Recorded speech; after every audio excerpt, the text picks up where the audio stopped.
All right, shalom, shalom, shalom. First and foremost, as always, I want to give all praise, glory, and honor to our powers.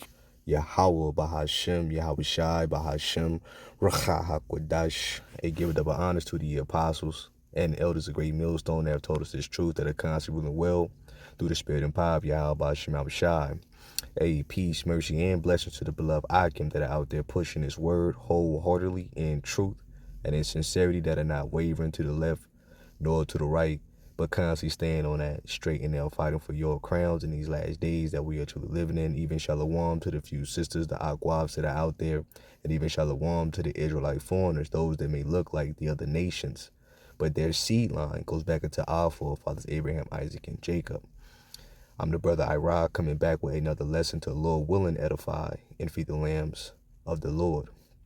All right, and a brother asked me to pretty much do a lesson concerning Nehemiah chapter 10 verse 31. All right, dealing with buying and selling on the Sabbath. All right, and you have a lot of Israelite groups out there that pretty much teach that that's pretty much going off. Okay, and you have to understand what was taking place during the time of Nehemiah. All right, especially with us that have been sent away, all right, really the house of Judah, all right, which consists of Judah, Benjamin, and Levi. All right, they were sent away into captivity under the Neo-Assyrian Babylonians empire, all right, by the hands of Nebuchadnezzar, all right. And Nehemiah, who was set over the people at that time when we were finally freed, all right, from the Babylonian Empire or captivity, all right, he was restoring Israel back to the ways of Yahweh by Shema Shai, okay, because we just had got our land back, all right. Nehemiah was in charge to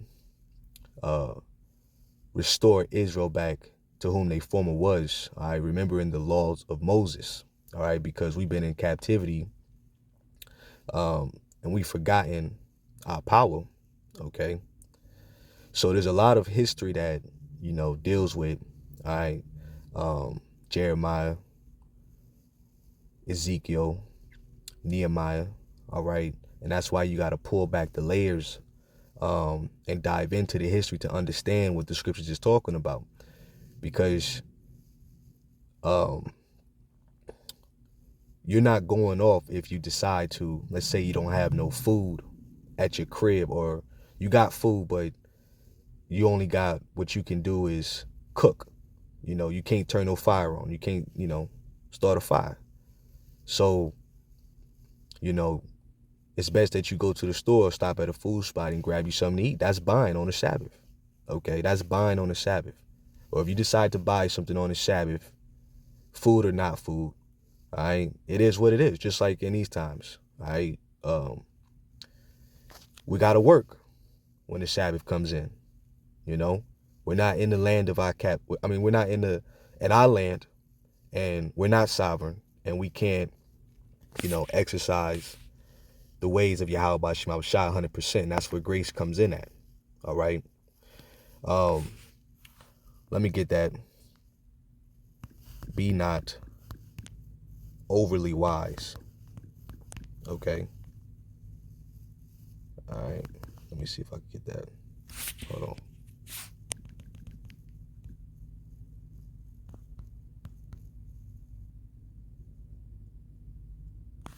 This is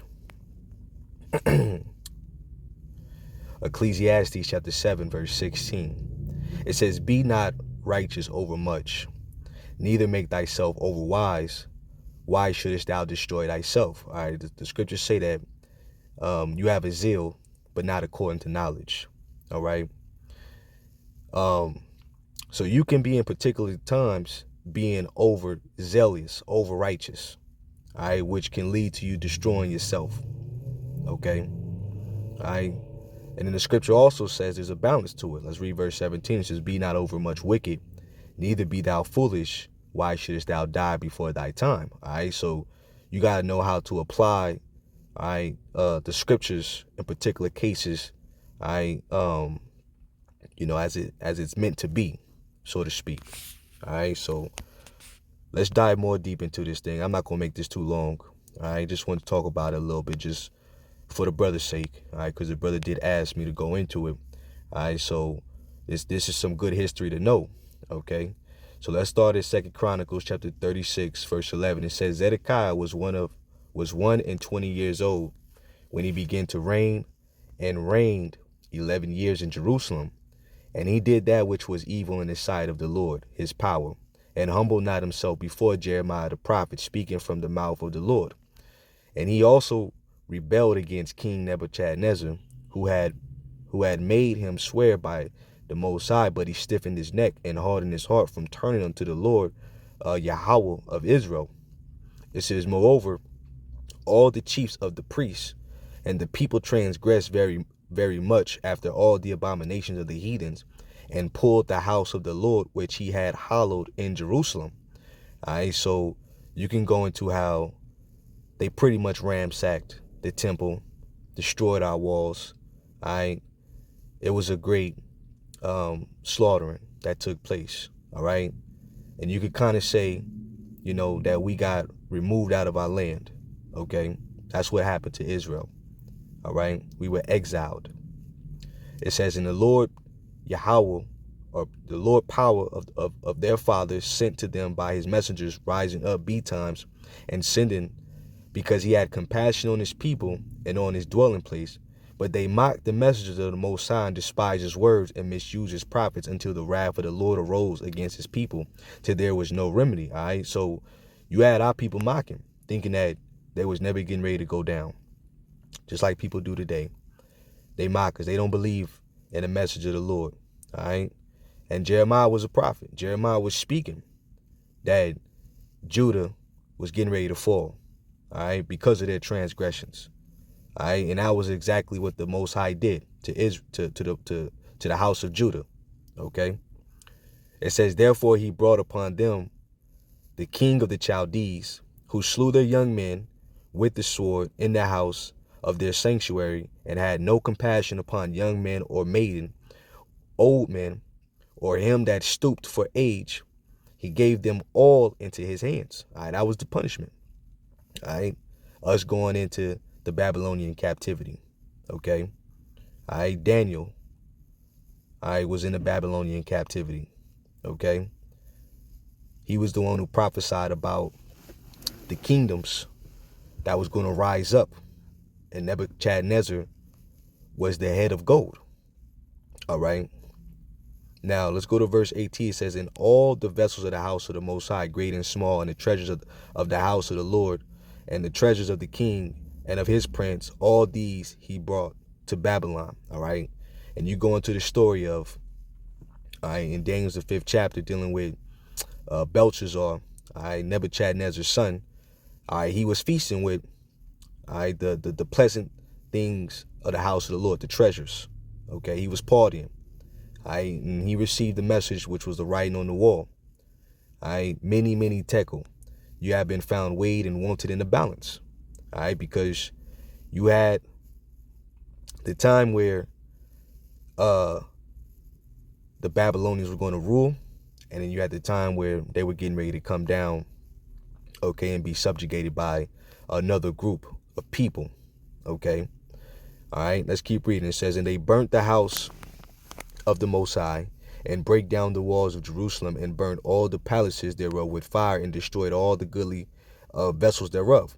It says, and them that had escaped from the sword carried he away to Babylon, where they were servants to him and his sons until the reign of the kingdom of the Persians. Okay, and this is important to know, because when Babylon fell, all right, you had Babylon be taken down by the Persians and the Medes. Let's get a quick precept.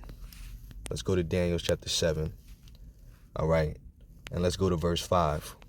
It says, and behold, another beast, a second like to a bear. Now, this is not dealing with the Russians. All right. And it raised up itself on one side, and it had 3 ribs in his mouth of it between the teeth of it.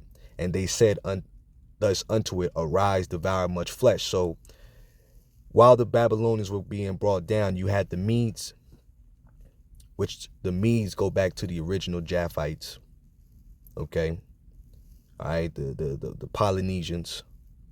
All right. And then you had the Persians. All right. Which they're calling themselves Iranians today. All right. But the one that rose up on his side became the stronger of the kingdom. All right. Dealing with the Persians.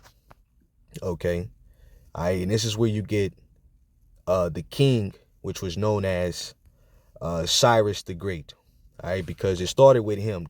He was the one that allowed Israel, or you could say the house of Judah, all right, to be able to go and rebuild the wall and the temple and to start back serving our powers. All right. Because Cyrus the Great was pretty much anointed by the Most High Yahweh. He was known as the benevolent king. Now let's read this. What I did was I typed in Cyrus the Great was known for. All right, which it says in the AI overview, it says Cyrus the Great is considered a benevolent king. All right, let's look up the word benevolent. Define. It says well-meaning and kindly. All right. So the reason why he had that spirit on him, even though that he was a heathen king, because the Most High put the spirit in him, all right, to allow us to go back to our land and to, rebuild, so to speak, so we can start back serving our powers. So right here it says, because he was known for his tolerant rule, allowing conquered people to maintain their own religions and customs, most notably freeing the Jewish people from Babylonian captivity and allowing them to return to Jerusalem to rebuild their temple. This reputation for kindness and respect set him apart from other conquerors of the time.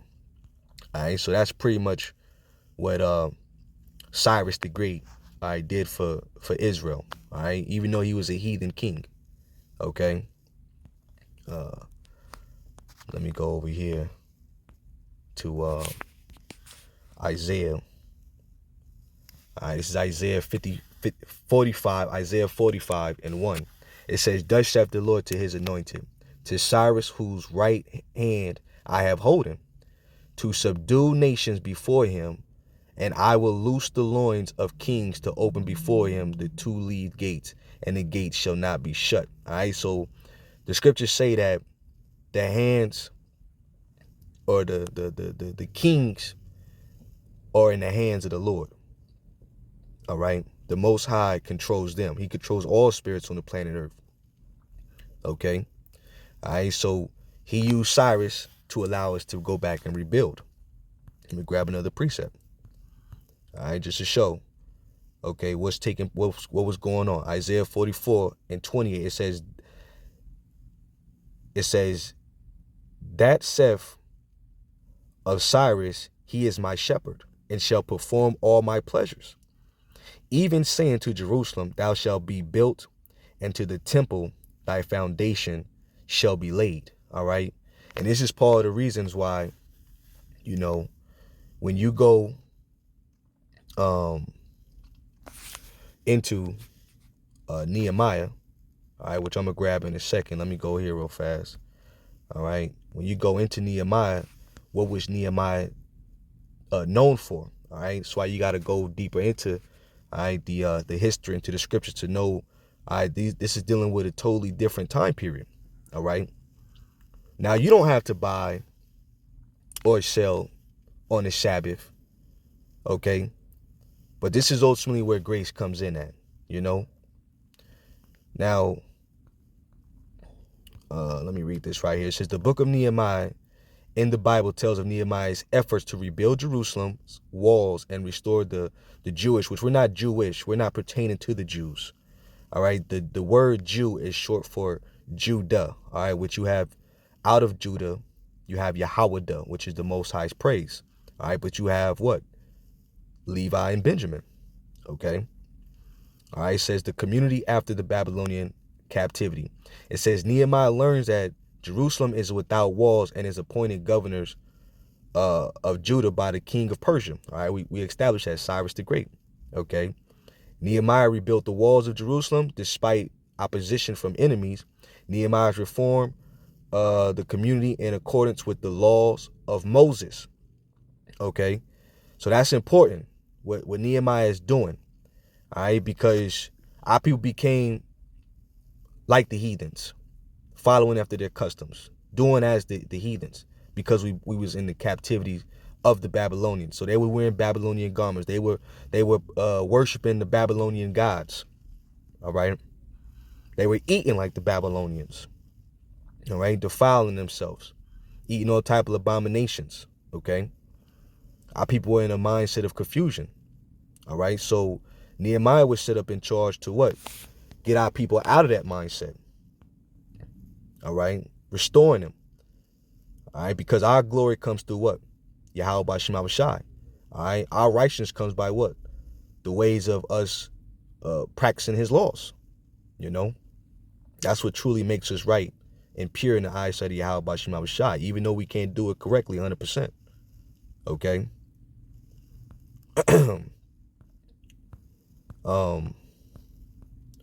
Let me go to Nehemiah. I'm gonna go back to Chronicles, but let me go to Nehemiah chapter 10, verse 28.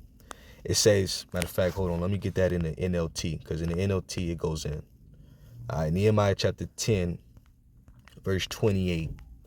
In the NLT it says, then the rest of the people, the priests, Levites, gatekeepers, singers, temple servants, and all who had separated themselves from the pagan people of the land in order to obey the laws of the Most High Yahweh, together with their wives, sons, daughters, and all who were old enough to understand. It says, joining their leaders and bound themselves with an oath, right? They swore a curse on themselves if they failed to obey the laws of the Most High. So they had to go back into what? A way of remembrance, practice. All right. And Israel back then, they had land and they had resources, cattle, produce, all right, different kind of clothing shops, so to speak, you know. All right. So it was totally different from how we have to operate now versus, you know, we go to the devil for the one of all things. You know, they can actually stop for a whole 24 hours, you know, and everybody just relax and rest. All right. But you can't do that here. You know, shit, America runs nonstop 24/7, day and night. All right. People are up during the late hours of the night. People are up during the early mornings. Okay. All right. And if you tell your boss that you're not coming in on the Sabbath because it's a Sabbath, all right, eventually you're going to get fired. You know, there's 4 Sabbaths in the month. So you got a point system. Let's say you only get 12 points. You call off for that first month, you're going to get your first written warning. You know? All right. Then the next month, you're going to get so that you got your verbal. Now you got your warning. You got your other write-up. Then that last month, now you got your walking papers. You got 4 more points that added up to 12, and now you got terminated. All right, wouldn't make sense. That's why you just take yourself to work. All right, same thing. If you ain't got no food, go get you some food. It's not wicked. That's not something the Lord's going to kill you over. You know. All right. Now, it says they swore a curse on themselves if they failed to obey the law of the Most High as issued by his servant Moses. They solemnly promised to carefully follow all the commands, regulations, and decrees of the Lord our Lord. All right. It says, we promise not to let our daughters marry the pagan people of the land, and not to let our sons marry their daughters. All right, which it doesn't matter about the Israelite men who they sleep with. All right, because we can be with a heathen woman, and through C line, that baby that's gonna come out is gonna be an Israelite child. All right, Raza, the origins, the race, okay, the where we come from, our stock, our lineage, all starts with the man. All right, but as for the Israelite woman, it's a shame for you to pretty much be dealing with a heathen. All right, because when you get pregnant by a heathen, that baby is going to be a heathen, not an Israelite. All right, and the heathens, they're not after the ways of Yahweh Ba'Shem Shai. Coin an example, the Israelite woman that was with an Egyptian man during the time of Egypt, and he was speaking up against the Most High. So let's go to verse 31. It says, we also promise that if the people of the land should bring any merchandise or grain to be sold on the Sabbath or on any other holy day, we will refuse to buy it. Every 7th year, we will let our land rest, and we will cancel all debts owed to us. All right, so that what they were practicing was the land Sabbath, you know. All right, they were getting back into the lunar calendar. Okay.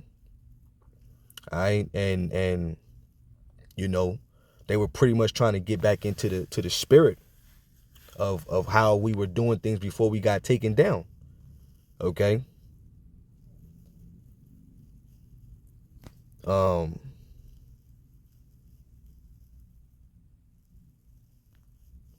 you I'll read a little bit more. All right, let's read a little bit more. Verse 32. It says, in addition, we promise to obey the commandments, to pay the annual temple tax of 1/8 of an ounce of silver for the care of the temple of our power. This will provide for the bread of the presence, for the regular grain offering and burnt offerings, for the offerings on the Sabbaths, the new moon celebrations, and the annual festivals, for the holy offerings and for the sin offerings, to make atonement for Israel. It will provide for everything necessary for the work of the temple of our power. You see, all right, a lot of these things we can't do in these times. All right, you know, because we're not sovereign here. All right, so a lot of jakes that's pretty much telling you to keep the law, keep it perfect. We can't keep it perfect. All right, and if we try to hold ourselves to the law, we shall be judged by the law. All right, and the scriptures say that every man, if you break one law, you break them all. All right, so you don't want to hold yourself accountable to holding all the laws. At least the Most High judge you by all the laws that you break in this flesh. All right. So, you know, we have Yahweh Shai that gives us grace. All right. He gives us grace. There's certain things that we can uphold. All right. We're not on purposely, you know, breaking the law. And that's not what I'm saying. On purposely, we're going to be saved by grace. No. All right. Because Paul made mention of that. All right. Paul made mention of that. Real brief. Romans 6:1. What shall we say then? Shall we continue in sin that grace may abound? Yahweh forbid. How shall we that are dead to sin live any longer therein? All right. So there you have it. All right. No, what we can keep, we try to keep it to the best of our ability. You could keep the Sabbath. The Passover is coming. You keep the ceremony of the Passover. But even that's not going to be 100% perfect. We're rehearsing the righteous acts in the land of our captivity. All right. You know. So, you know, understanding, all right, the type of times that we are in, the grace that we're under, all right, will alleviate a lot of pressure off your shoulders, so to speak. You know, it's the same thing just like eating on Thanksgiving. Your peoples might be cooking, but what Paul said, he said, if it's a turkey and you go get you some food, Well, who gave that turkey to be cooked? The Most High did. All right. So maybe your brother that ain't feeling it, you just ain't gonna partake. All right. That don't make you an idolater. So neither the one that eat is any better than the one that doesn't eat. Okay. Neither one are the better. So let me go back. Like I said, I ain't gonna make this too long. I'm trying to keep it to the 30-minute mark. I'm trying to just keep it condensed as much as possible. So let's go to Second Chronicles again. Back to Second Chronicles. All right. Like I said, understanding a little bit of this history is important. So I stopped at the Persian king. All right, which we established that was Cyrus, King Cyrus, Cyrus the Great. So 2 Chronicles 36:20 says, and them that had escaped from the sword carried he away to Babylon, where they were servants to him and his sons until the reign of the king of Persia, to fulfill the word of the Lord by the mouth of Jeremiah until the land had enjoyed her Sabbaths. For as long as she lay desolate, she kept Sabbaths, to fulfill 60 years.